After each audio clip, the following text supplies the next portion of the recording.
All right. So once again, welcome everybody. I'm going to actually just give it over to Myrna to get going. Okay. Hi, I'm Myrna Grawn. I'm Executive Director of the Canadian Association of Agri-Retailers, and thrilled that we've been able to, throughout the year, offer a number of these CAAR Connect sessions. And it's really about bringing a topic to the forefront that we have heard from our agri-retailers that it's something that they want to learn more about.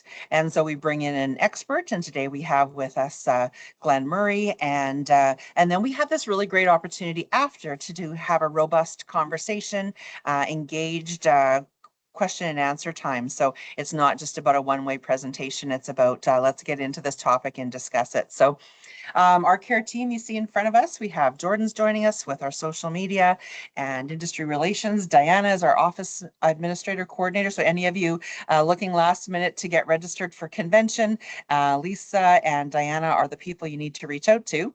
Lisa, who you've already heard from, is our member relations training manager. Tracy Shelton does convention, and we invite you all to come to convention in, was it 11 days in Saskatoon? And Julianne is our intern. Our board of directors, again, all the names are there. Many of them are joining us today. We have Stu Rasmussen, Brian Cummings, Craig Senchik, Eric Gregory, Lucas Bell, Mark Davey, Martin Kiefer, Stan Lowen, Tim Dietz, and Wes Arnfinson. Lisa, are you driving those slides? There we go. So I've already mentioned convention coming up. Anyone interested? I think we have to have our numbers in by next Wednesday. So get your registrations in, or just come for the gala dinner because we're celebrating 30 years, and we have a really great evening of celebration lined up for just the night of the 19th. So I will take over now. I would like to introduce Glenn Murray. So Glenn is a national manager of the Canadian Food Inspection Agency Fertilizer Safety Program and has served with the program in varying roles for over 17 years. He's also a past president of the Association of American Plant Food Control officials, an organization that strives to gain uniformity and consensus among fertilizer regulatory control programs from each U.S. state, Puerto Rico, and Canada, while protecting both consumer and the environment. Glenn graduated from Carleton University with a master's degree in biology and began his public service career with agriculture and agri-food in 2005. He soon moved to Fisheries and Oceans Canada office of Atlantic Biotech for a 3-year stint before joining CFIA in 2008. So now I will stop my share and I will hand it over to you, Glenn. Thanks a lot, Lisa. I'll just get my share going here.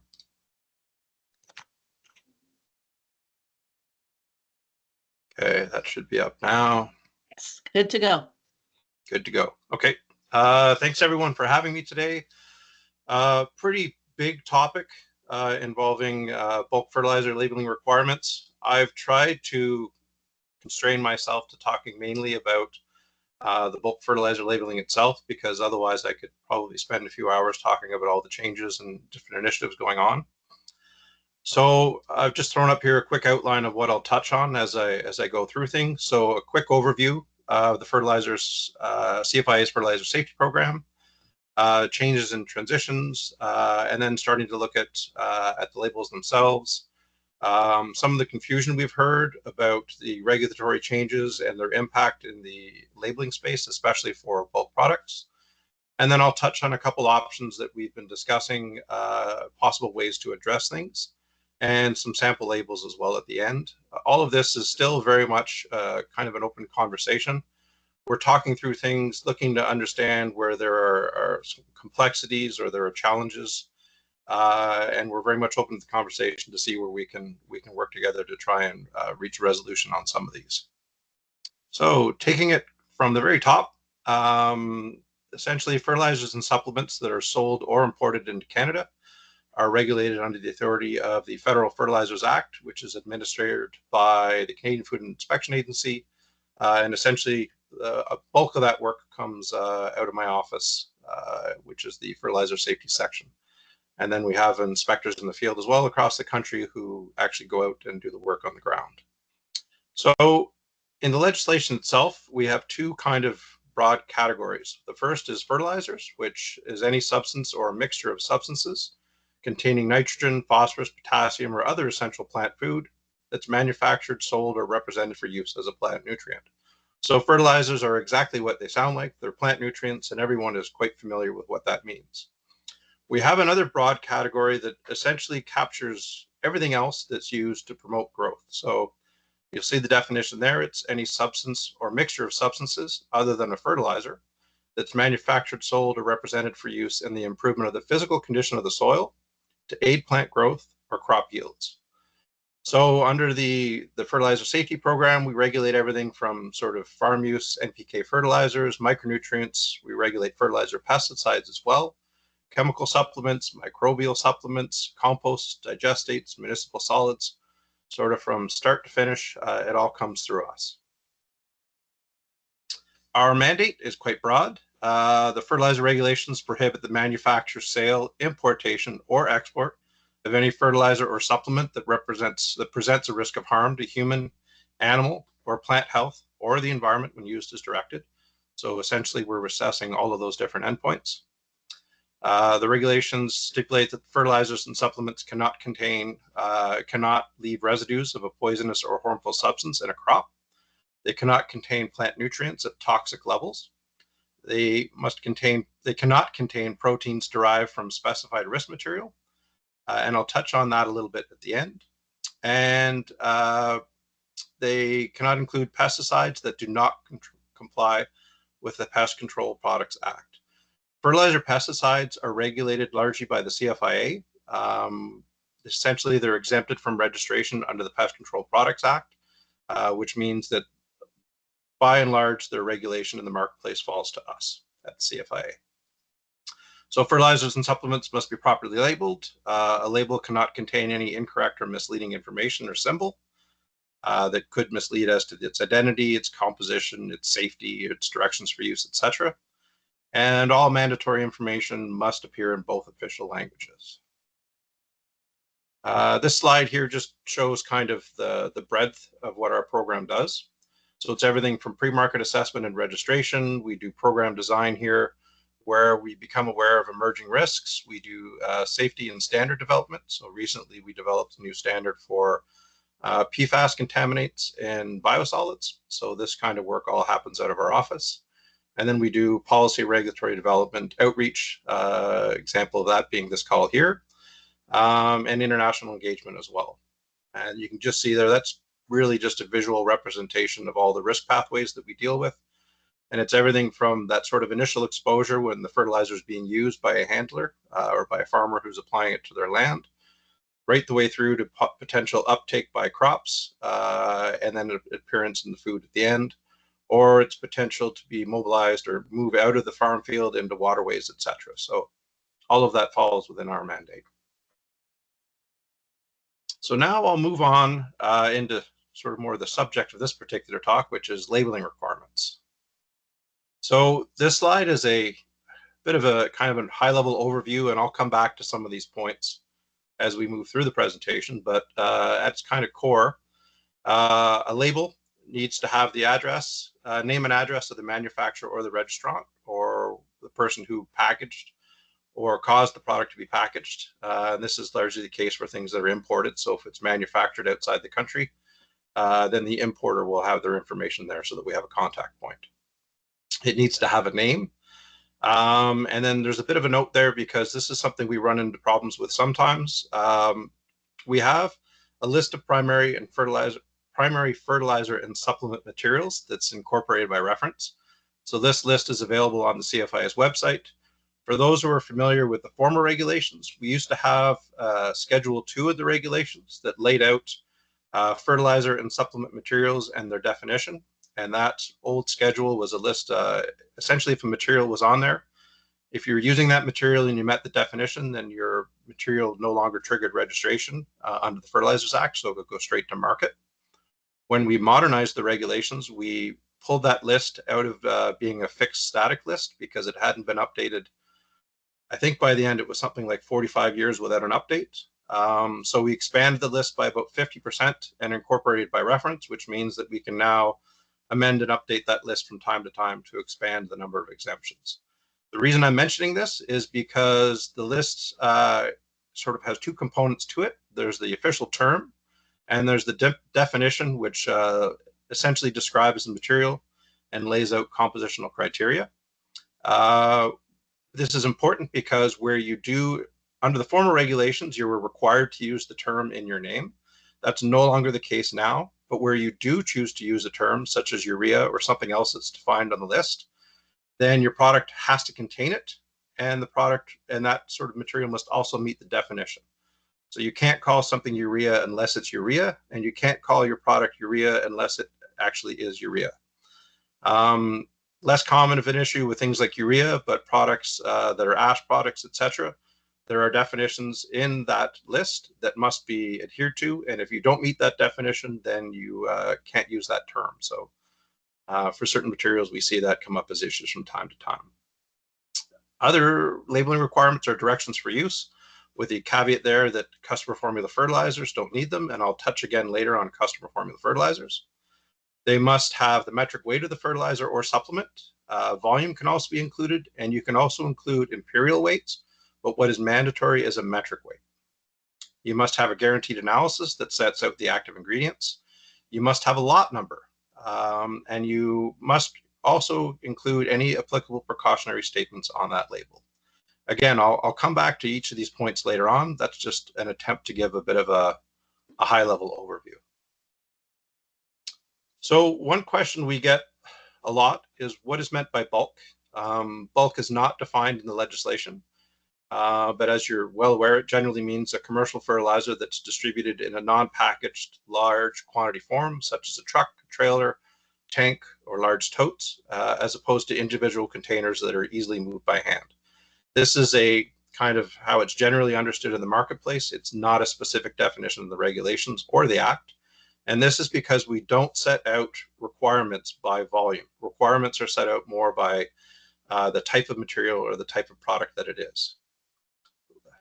So essentially, especially in this farm space or for blenders, we see two different types or categories of product. One is what we would call a market fertilizer. Again, this isn't defined in the regulations, but it's sort of a easy to understand concept. And this is a fertilizer that's blended in advance in preparation to be placed on the market in anticipation of a sale. So this is all the products you see in the home and garden space, and also a lot of the products that are available at a retailer where they're pre-blended and packaged. They can be sold in large totes or high volumes, but they're still a market fertilizer because they're essentially prepared in advance of the demand. So you'll see the list there sets out exactly what's required on those labels. Product name must include a hyphenated grade, unless it's a 000 product where it's other nutrients in there that are sort of what's being guaranteed. The guaranteed analysis must be present that lists all the active ingredients and their proportions. Directions for use are required, which include the method, rate of application, and frequency to enable safe use. There's a lot number requirement, precautionary statements that are relevant to the ingredients that are being included, as well as how the product is being applied. It requires information on the source of active ingredients or a statement that the information is retained in records. And this is an option I'll touch on again later on as well.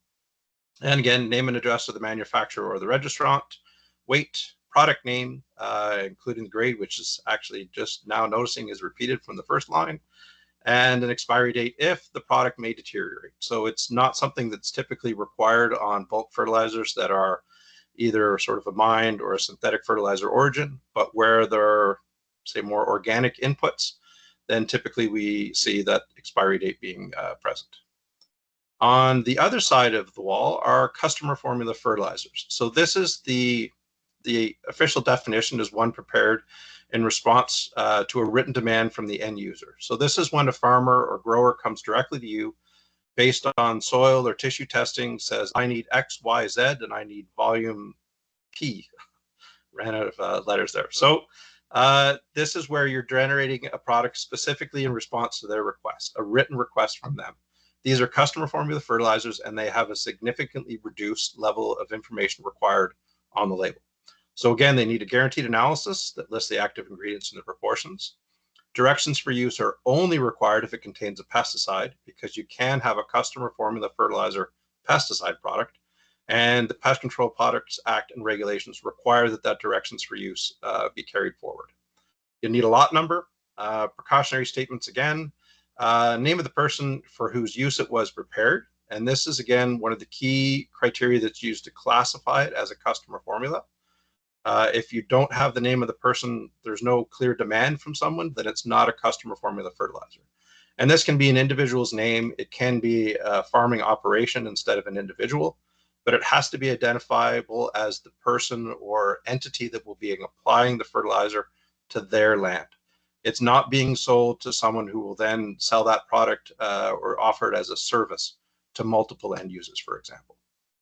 And then name and address of the manufacturer, and weight metric again, US, if you want to add it in addition. So we've had a lot of ongoing discussions, and a couple weeks ago I presented on this to the Canadian Fertilizer Products Forum as well, with the changes that occurred in the regulations back in October of 2020. In October 2020, the regulations were modernized, and they included a 3-year transition period that lasted through October of 2023. As you're all aware, we had COVID rear its head during that period, which greatly impacted industry's ability to transition over to the new regulations. So around 2022, we started to have discussions with the fertilizer sector, and we acknowledged that because of these impacts and some other challenges, that they were having trouble to transition over. So a 2-year compliance promotion period was implemented. And essentially in that period, we said that inspectors would be going out, doing inspection activities, and then informing companies when they found non-compliant product of what they should be doing, but they wouldn't be doing things like detaining anything unless there was a serious safety risk. So that brings us to kind of the current conversation that's very much ongoing now with the industry sector on bulk labeling. So some of the things that raise confusion are a fundamental requirement for bulk products to be labeled. This is not a new requirement. The former regulations contained, you can see the actual section from the regulations there that said where fertilizer is sold in bulk, the information required by this labeling section shall be shown on the shipping bill or on a statement accompanying the shipment. So this was a very specific requirement that made it clear that a consumer-facing kind of the fancy graphic labels that you see in the home and garden sector are not required for a bulk fertilizer product. That is still not the case now. They can be used, but something like a bulk a shipping bill or a statement, any form of statement accompanying the shipment that includes the information required by the regulations, still meets the definition of a label under the Fertilizers Act. You can see the actual label definition there. It's quite broad. Essentially, it's any information that's applied or attached to or accompanies a product. So it can come in many different forms. It can be a shipping bill that contains required information. It can be a series of pages that contain the required information across those different pages. So essentially here is just clarifying that, yes, under the current as well as the former regulations, bulk fertilizer shipments had to be accompanied by the information required by the regulations. And this is consistent internationally as well. So the requirement for bilingual labels, this is very much new. The former regulations allowed for fertilizers to be labeled in English, French, or both. However, in order to bring the fertilizer regulations into compliance with the Official Languages Act in Canada, the regulations had to be changed to ensure that all this information appears in both official languages. So the actual statement from the regulations is there in front of you, section 19.1, and essentially it just repeats what I've already said, that all the information has to appear on the label in English and French, both versions of being of equal prominence and in close proximity to each other. This matters a lot for things like, again, home and garden, that retail space type packaging, because we've had a lot of requests as to whether or not information can sort of appear on the inside of a carton instead of on the outside. And that statement there of equal prominence and in close proximity is what kicks in there, that they have to be treated equally. Where you have a bulk label, where it's a shipping bill or some type of printout, you can definitely have the information on separate pages just attached together, or you can split that information out on the same page. The regulations do not prescribe a format to the label. They just prescribe what has to appear upon it. So there's no concept of primary panel or secondary panel that appear in some other regulations. It just lays out what has to be provided. Another area of some discussion is the requirement for directions for use and precautionary statements. Again, this is not something that's fundamentally new. And a reminder, as what I mentioned earlier on, is that directions for use are only required on customer formula labels if that product includes a pesticide. If you're blending a customer formula fertilizer, the understanding that it's in response to a demand from the person who's going to be applying the fertilizer, they know exactly what they're getting and they know how to apply it because they're doing it based on soil or tissue testing. So there's no requirement for directions for use there. The requirement for precautionary statements and directions for use is explicit in the modernized regulations, so that lays the section out there. And again, there's that little bit of red text there just to explain that customer formula fertilizers, as well as those that are solely represented for daily feeding, which are typically more hydroponic in nature, highly dilute fertilizers, in those cases, they're excluded from these requirements. This information under the former regulations was required through section 11.1. And it was less prescriptive or less clear, but essentially under the former regulations, a fertilizer or supplement shall not contain any substance in quantities likely to be generally detrimental or seriously injurious to vegetation, except weeds, domestic animals, public health, or the environment when used according to directions.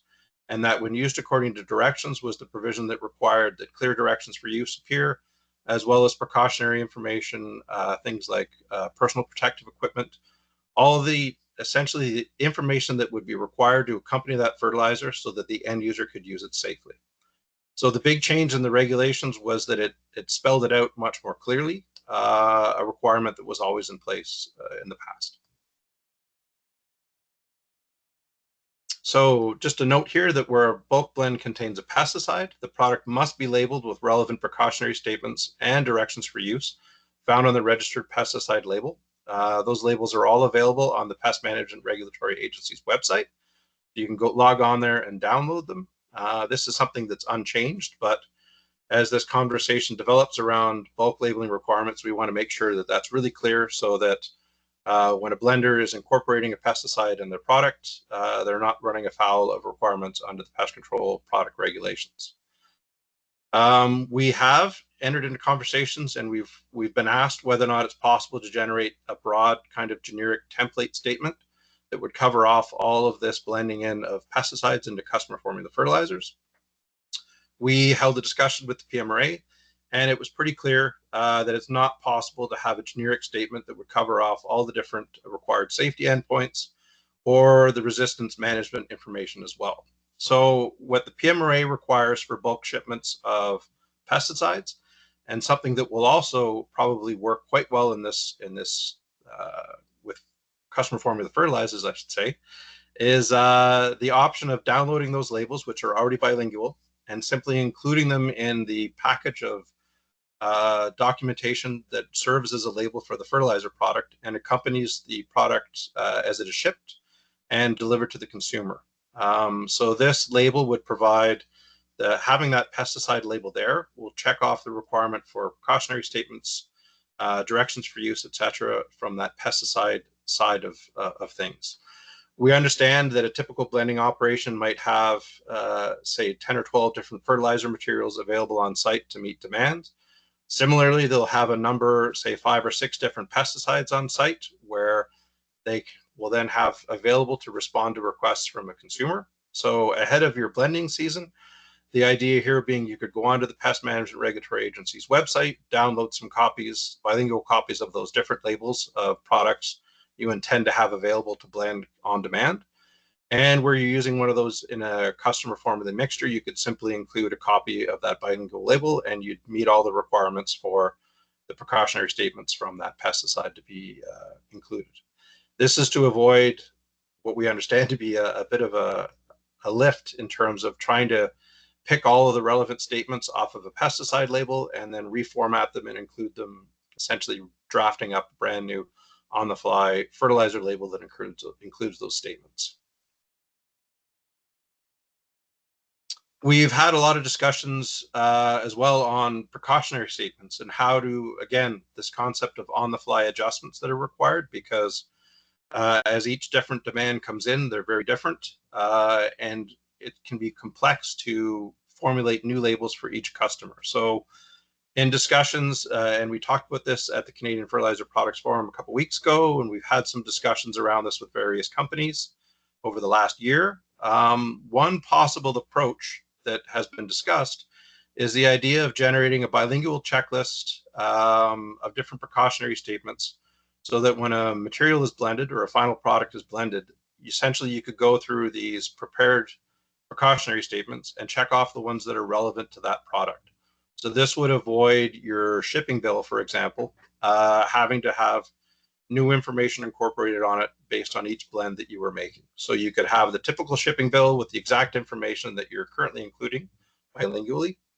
And then the precautionary statements could be delivered through this type of format. This is a draft. You can see it probably pretty well here since we're doing this virtually. But you'll see in the next two slides, I just break it out again in a larger format so that people, when I'm in a room, can see it better. But again, this is not by any means mandatory. This is simply an optional approach that would meet all of the regulatory requirements and has been identified by different member companies as being an approach that would work better for their operations because of the complexity involved in changing that kind of default shipping label information. And then again, just two slides where they're broken out a little bit larger to see. We've had some discussions around the requirement for traceability and lot numbers. These were always required for supplement products in the past, but during the regulatory modernization were expanded to cover all products. However, for bulk products, the invoice that typically appears at the top, invoice, bill number, etc., whatever terminology your particular company uses, meets the definition of a lot number as defined in the regulations, which is pretty simple. It's a combination of letters or numbers or both that allows for a lot of fertilizer or supplement to be traced in manufacture and distribution. So following these conversations, we've confirmed that invoice numbers can be used as lot numbers. So there's no need to add an additional number to your bill, shipping bill, invoice, etc., simply to meet the requirement for a lot number. You can use that invoice number as the lot number. We've had some discussions, or there's been some confusion around the introduction of the concept of conveyance into the Act, along with establishment. So this occurred in 2015 as part of the Agricultural Growth Act that was brought into force. This made a lot of changes to various different agricultural acts, including the Fertilizers Act. And essentially these definitions, and you can see them there, were added into the Act to support new authorities that were included to implement a licensing regime. Conveyances and establishments are not themselves fertilizers or supplements. Labeling requirements under the regulations apply to the fertilizers themselves, and those can be met by packaging the fertilizer in a labeled container or by having the label accompany the product. So we've indicated, I spoke about this again a couple weeks ago at the Canadian Fertilizer Products Forum, but we're very much open to exploring future regulatory changes around the implementation of a licensing regime, and these definitions would be used to support that. I suppose that you can stay tuned for a conversation coming in the near future that will launch that licensing conversation. We did have some preliminary discussion around licensing in 2017, wrapping up early in 2018. But at the time, essentially the feedback we received from the sector was that all of the existing work to put together a regulatory modernization package had a lot of value to industry, and they didn't want us to essentially restart everything and retool to try and also include licensing. They wanted us to go ahead, implement the modernized regulations, get all of those wins for industry, and then down the road we could talk about licensing. So we're just now getting back to that and very much looking forward to that conversation to see if it's an area where we can see some additional burden reductions, savings in work, etc. down the road. So on the bulk labeling front, as I mentioned, we had that 3-year transition period that was built directly into the regulations. Then we had a 2-year compliance promotion period, which just ended back on October 26th.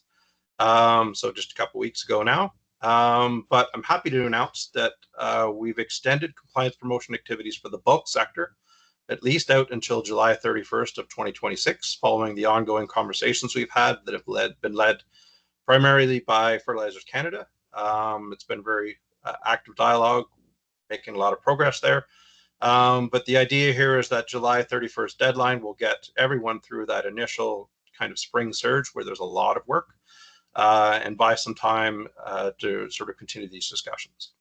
And again, I'll note that in the event of an urgent safety issue, and this is typically something like a contaminant issue that's detected in a fertilizer, the CFIA inspectors will take immediate action, to protect consumers and the environment. So where a product is detected to have high levels of salmonella, for example, then they'll be detaining that product as opposed to simply launching compliance promotion activities.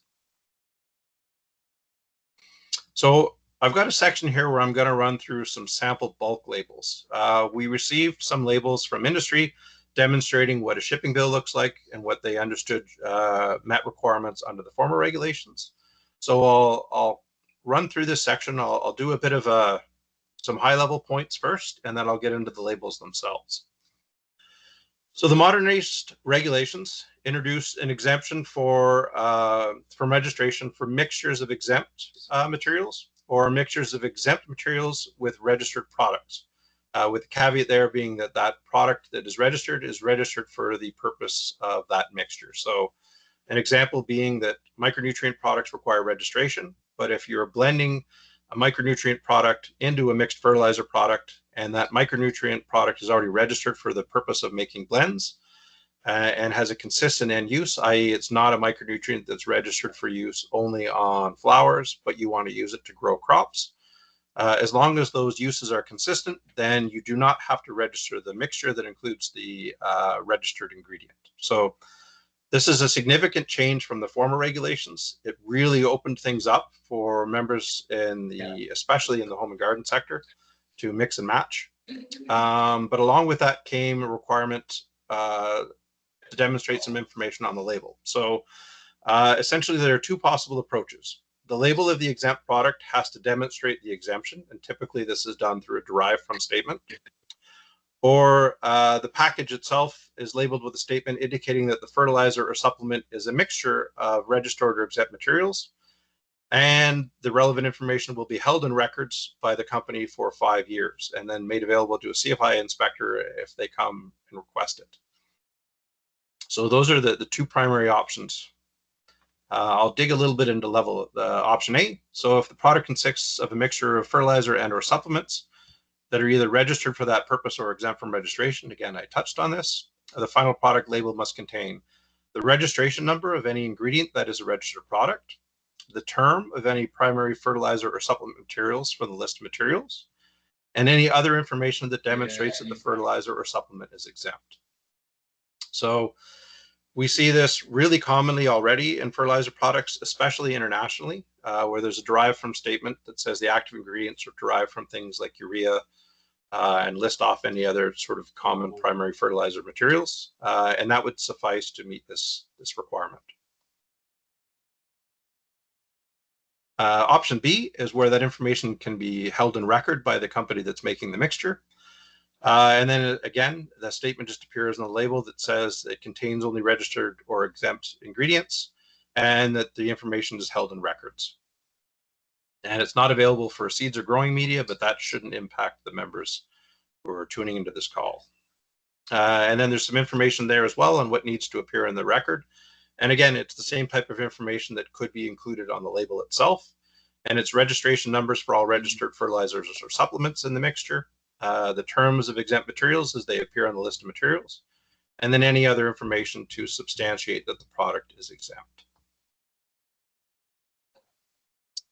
Information on who needs to keep the record, and essentially it's the person who caused that product to exist. So whether it's the person who compelled someone to blend it, or as a blender yourselves, if you're responding to a demand, then you need to be keeping the record as you're the one who caused it to be in existence, essentially.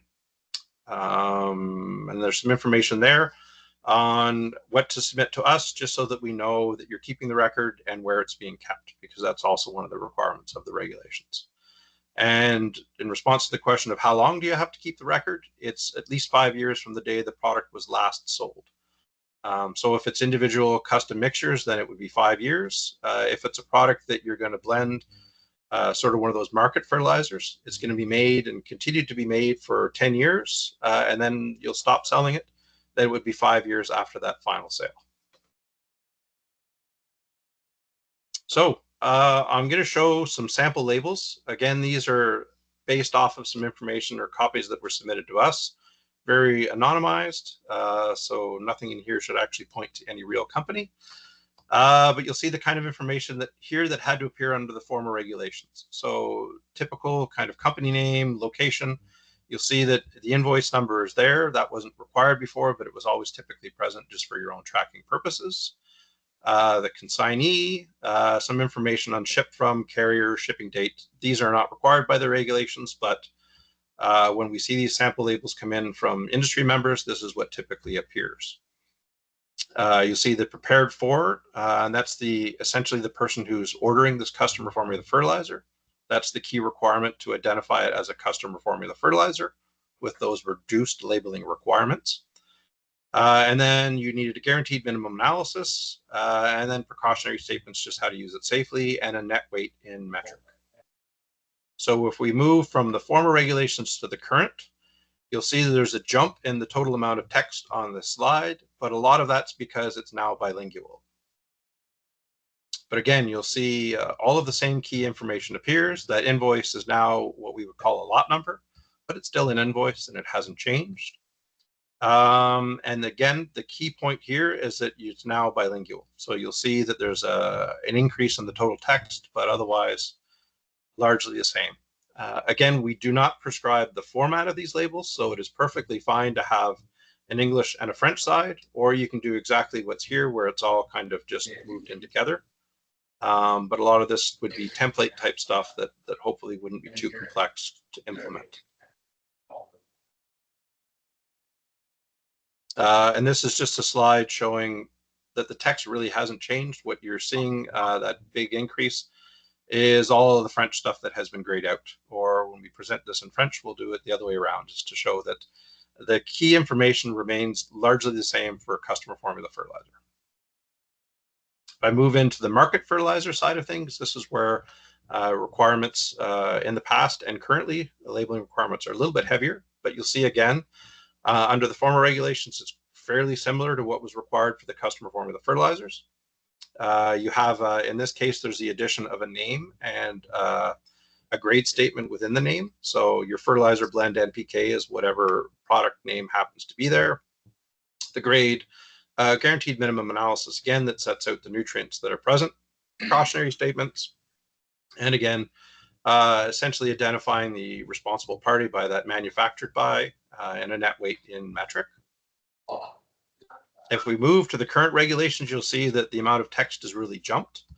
But again, a big chunk of that is the fact that it's bilingual, as well as you'll see in the middle here, there's the inclusion of that active ingredients derived from registered and exempt materials statement that's now required as an alternative to the, sorry, this is the record keeping version. The alternative to this would be the derivation statement that says nutrients are derived from X, Y, and Z. You see there's directions for use there, which are required on market fertilizers. They're not required on customer formula ones. And again, the precautionary statements below. Manufactured by, present again, and net weight in metric.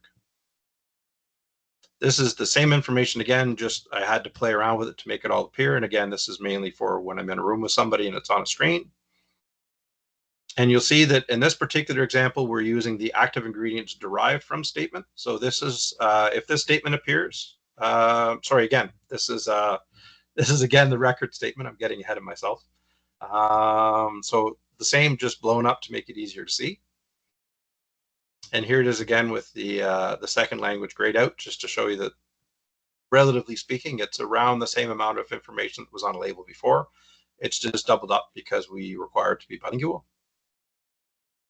Here's an option, I think it was option A that I presented earlier, where you simply are laying out what the active ingredients are derived from. In this case, it's derived from urea, diammonium phosphate, and I think it's kainite. probably should have picked one that I was more familiar with, but K-Nite. So there's your three exempt materials that are providing those nutrients, which is demonstrating that this product, all the active ingredients are derived from things that are exempt from registration, that this product is exempt. And in this case, there's no need to keep records at all. The information appears right on the label, and it meets all of our requirements. And again, same type of information elsewhere. So I'm putting this information up here, understanding that you'll probably access it on your own time. We have a lot of information on our website. That very first hit is essentially it's our PASO group. It's our pre-market assessment, pre-market application submissions office. And it's just the group, the administrative group that handles any inquiries. We're always happy to hear from industry if you have concerns, if you need clarity on different sections and requirements. We really appreciate hearing from you. And if anything comes in, then we open an inquiry and we'll respond back to you quickly. There's also a link to the fertilizer website. There's a link there to trade memoranda, which includes our T4130 is our trade memoranda that is strictly for labeling requirements. And it includes, I think it's now up to something close to 16 sample labels for different types of products. There's bulk ones in there, but it's everything else as well in case your particular business is also dabbling in some of the other spaces. So microbial products, compost, etc. There's all sample labels there. And then also a link to the list of primary fertilizer and supplement materials that I spoke about earlier. All right. Thank you for your time. Yeah, that's awesome. Stop sharing. For some reason, you're back again. Okay, your screen kept going white and it kept freezing. Oh, did it? So, yeah. But you're back. We see you. Okay. Okay, so thank you so much, Glenn. I remember so much of it from the presentation I heard a couple of weeks ago, and I'm glad that you were able to share that information with us.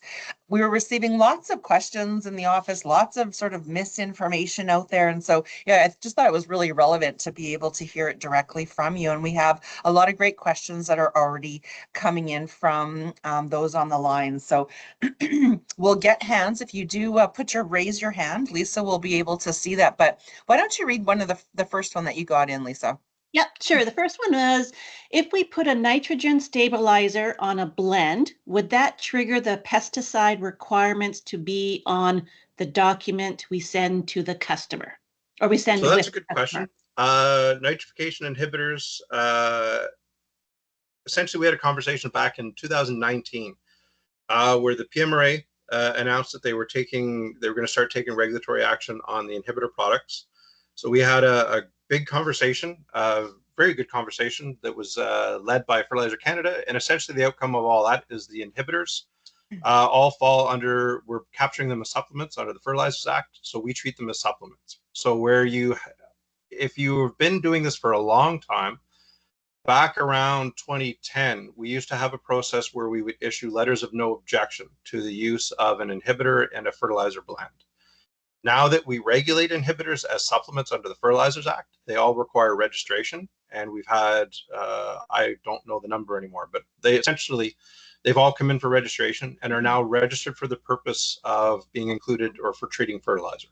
So when you have a blended fertilizer and you're treating it within one of these registered inhibitors, what you have to do is identify either with a derivation statement that my active ingredients come from XYZ and registration number, and you'd print the registration number applicable to that, the registered inhibitor product, or you could keep that information in records. But it does not trigger anything under the pest control products regulations because we regulate them under the fertilizers regulations through the CFIA. So I just want to make sure the person who asked that question, did you have any follow-up? I'm also checking the chat to see. The next question was, when floating fertilizer, what documentation should we be sending with our tender trucks and floaters, or would that be exempt? So any sale of a fertilizer must be accompanied by what we call a label. So again, it's that key information that I touched across the top. If you're just by floating, if you're talking about moving between your own facilities, because we've had questions about that. So you have it in location X, but you want to move it to Y. because you're short on a particular ingredient there. Those movements are not sale. They're movement within your own possession, so they do not require a fertilizer label. That doesn't mean that they don't have any requirements, because they're still regulated by the transport of hazardous goods. All the information that Transport Canada requires would still have to accompany it, but you don't need a fertilizer label unless it's a sale, import or sale. Whoever asked that question, I'm not sure is that exactly what you meant by that one? Does someone want to share who the? Just want to make sure I'm interpreting float correctly. Correct. So if we are floating a field, so if we are sending a floater out to put product on a customer's field, do they need the same fertilizer labeling requirements along with them? And do the tender trucks need the fertilizer labels with them to float a field? Yes, because essentially you're selling a fertilizer to that customer, so they need to receive a label. And then the third question that I have here are transfers of straight product, i.e., sorry, just got some other pop-ups here. Go away. There we go. Sorry. Are transferring of straight product, i.e., transferring 20 metric tons of urea from one site to another within a company considered market fertilizers? There's no sale there at all. That's not a transaction as we would regulate it. So there's no. This is kind of what I touched on when I misinterpreted the last question. Transfer within your own ownership, for lack of a better word. No fertilizer label would have to accompany it.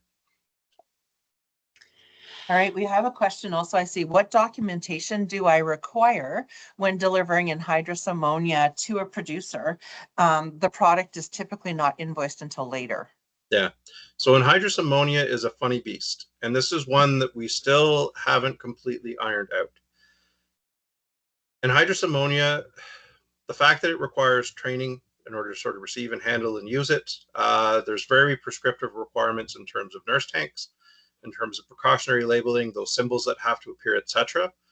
So a lot of the precautionary statements are covered off by essentially the container that it's going into already. So it becomes a bit duplicative for us to require that information to appear on the actual fertilizer label that we'd want delivered. We're struggling a little bit, and that currently, and I think it's under the Explosives Act, but it could be the hazardous goods, is where those regulations are set up. And they only require English currently, which is a contravention of the Official Languages Act, and somewhere down the road, those will have to be updated. So this is where our current struggle is because we had to update our regulations to require bilingual in order to meet the Official Languages Act. Except for language, a lot of our requirements are already met by these other requirements that are already in place for containers, for training, etc. So we haven't ironed out a perfect approach to anhydrous ammonia, but we're very cognizant that it's a different beast than a lot of the other fertilizers we're talking about, and we're working to come up with kind of a sensible approach that meets the safety needs, but doesn't end up just creating duplicative requirements. I see that you're talking about them being invoiced later.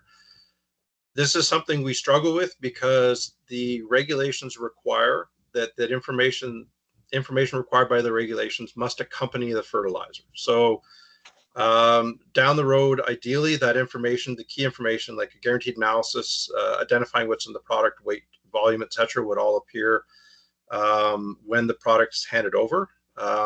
We've seen like the different tags that get printed off on site. I don't have a great, perfect, wrapped up in a bow answer for anhydrous today, other than to say that we're very aware that it's different. We're working on it, and we'll definitely come back to this community and through Fertilizer Canada as well to make sure that we keep those discussions going and we can land on something where it meets the needs of providing the necessary safety information, but doesn't just end up being duplicative. Yeah, another one. We have a couple more here, Glenn, and I know Yep. we wanted to have a conversation, but it seems like we have some good questions coming in. Sure. So we provide a blend sheet that exits our facility that when our tender truck or floater is taking the fertilizer for sale, is that blend sheet adequate? Depends what's on the blend sheet is the answer. It certainly is if it contains the information required by the regulations. If it only contains part of it, then you'd need some additional documentation to go with it. An example being when I talked about a customer formula fertilizer that includes a pesticide, you could just be printing off that pesticide label and sort of attaching it to the back with a staple or just handing them over together in order to meet those precautionary statement requirements for the pesticide ingredient. But again, it's very dependent upon what happens to be in that truck.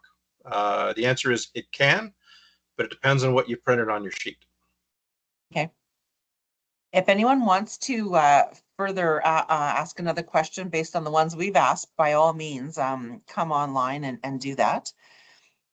So we have another one. Oh, I see Stan, I see your hand is up. Why don't we go to Stan and then we'll come back to the next question that I see here. Go ahead, Stan. And you're muted. Okay. Going back to, I think it was the first question about the nitrogen inhibitors. There's maybe you can clarify. Well, yeah, of course. There's a lot of different nitrogen inhibitors out there, or stabilizers for nitrogen. There's the original ones that came out with the original patented and the original push to get them out in the marketplace long time ago. And then there's just a plethora of generic, you could call it, or, aftermarket type products that are out there doing the same thing and have the same active ingredients. Same technologies, yeah. Same, yeah. Now, something that one would notice when you're evaluating whether you're going to use one product or another is there's different levels of active ingredients in all these products. They're not all the same. And you wonder when you look at the label whether there's actually been efficacy standard applied, whether it's going to work like the other ones at a much lower active ingredient rate. And but there's nowhere to go to find out other than if you try to get the importer or the maker of that product to tell you what they've done for testing and to guarantee their work. And they're usually not able to come up with much because it's just sort of like copy and paste. So where do we stand on that from a regulatory point of view? They're treated as supplements, so they don't require efficacy like a PMRA type product would. So where does the industry go to get some sort of a guarantee that we're getting an efficacious product here? So great question. And I probably won't have the answer you'd like to hear. But essentially, so you're absolutely right. In 2013, efficacy provisions were repealed from the fertilizer regulations. So we no longer require efficacy data to support registration. The one caveat to that is where a company is making statements related to environmental, what we call environmental safety claims. And this includes the inhibitor products, because they're claiming that they're going to reduce nutrient loss or other different sort of harmful endpoints. We do require data to substantiate that the products can achieve that outcome. It's not to the extent that we used to. So we're not looking at individual product application rates and formulations in the way that we used to. But we do look at it to the level of saying, is this something that fundamentally can deliver on the claims it's making? So there is a lower hurdle, but there is still a hurdle for these products to demonstrate that they can do what they're claiming. To get to that next step, it's very much kind of consumer beware and accessing the kind of the trial data that companies are developing and conducting in order to provide that to the growers, because we no longer have a mandate to go that far. Essentially, we determine that, yes, this product, the claims being made are substantiated by the technology, by the science behind it. But when it gets down to the finer details of how well will it perform in the field, when comparing product X to Y and the rates of application, we don't have a mandate to go that far anymore. Okay, thanks. Now, just to follow up to that, the greenwashing legislation that's in the works, could come to play here if we're making environmental claims that we're reducing the amount of nitrate being produced, and you get a benefit to all that. And so that if that's part of somebody's marketing program, but they got nothing really to stand behind them on the efficacy and proof. The greenwashing is pretty tough. You could be found to be in trouble on that one pretty quick. Yeah, it's a very interesting area, kind of an emerging area. I'm not as familiar with it as I would like to be, but even at like I mentioned again, the Canadian Fertilizer Products Forum meeting, there were some presentations on greenwashing, and I learned a bunch there as well. So it's definitely one area where things will be developing in terms of kind of efficacy support. There is also it's a voluntary initiative that's being led by the CSA group that's looking at establishing some voluntary efficacy requirements for biostimulant type products, which, depending on your interpretation of the definition, would also cover off things like inhibitors, because they're again looking to promote growth for reasons other than sort of the actual nutrients in the product. So that's something that could also, as it emerges, kind of grow to extend and cover these. But again, that's a voluntary standard, and it would be, my understanding of the approach is that it would look at more of kind of the same type of thing you see in a grocery store, where there's that heart safe label, I should say. So in order for somebody to use that type of branding, they'd have to have demonstrated through methods proved by that CSA group process that the kind of claims are substantiated. So again, voluntary only, but if as it moves forward, that's an area where growers could have a little more confidence in the types of claims they're seeing on product labels. But I think you're right that the greenwashing approach might be an area with more teeth. Thank you. Thanks. All right, thanks, Dan. We did ask in advance for some questions to come in. So one of those, I'm not sure if we've touched on it, but what changes, if any, are required to the TDG, like the Transportation of Dangerous Goods document? Yeah, that's not something that's regulated under the Fertilizers Act and regulations, so there's no changes at all through that process. Yeah. Okay.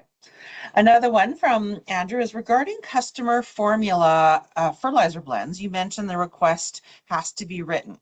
In most settings between a grower and an agronomist, there's a face-to-face conversation or a phone call regarding soil samples where a blend is generated to meet the needs of that field or that certain crop. Can this verbal discussion qualify the blend as a customer formula fertilizer? It's an interesting question.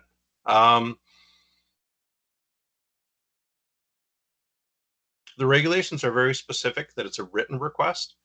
And the reason for that is because there's a tangible record that it was developed in response to a request, as opposed to just taking kind of word of mouth. Ideally, there could be some simplified format where you can kind of get a signature from the person who's buying it for you, or some kind of acknowledgement record. Where that doesn't exist, if you are making a representation to an inspector who's visiting you that this was made in response to a demand from a customer, that's challenging for the inspector to verify. It's something we might have to have further conversation on to figure out how we can address that, because I understand completely that, if you get a phone call XYZ and an amount X number of tons, see, that would be recorded as you receive it so that you know what you're blending for them and providing, and maybe you could get a signature on that when the customer's picking it up, and that would be sufficient, because essentially they're signing off that yes, this is my written request, for lack of a better way of framing it. That would definitely suffice. No record at all brings you into a situation where it's challenging to prove that it really was a customer formula, and it isn't something that was kind of that more market formula side of things. Okay. Well, it is at 1 o'clock, so I don't know if there's any other key pressing questions. I do want to say Fertilizer Canada and their team are working really closely with CFIA, with Health Canada, to really still challenge, and they've put together some changes or some proposed ideas. And I know Cassandra Cotton, I believe, is on the call today from Fertilizer Canada. Cassandra, I'm not sure if you'd like to share some of those things that you've proposed and that you're still hoping to have continued conversations on. Cassandra, are you still on?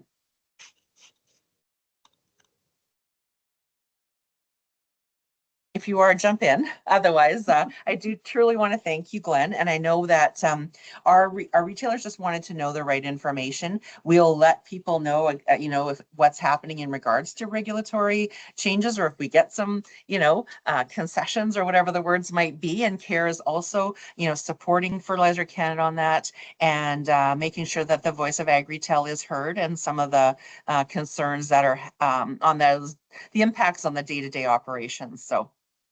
But thanks, Glenn. Truly appreciate it. Lisa, do you have something? Sorry. Nope, not at all. Oh, okay. Thank you. Okay.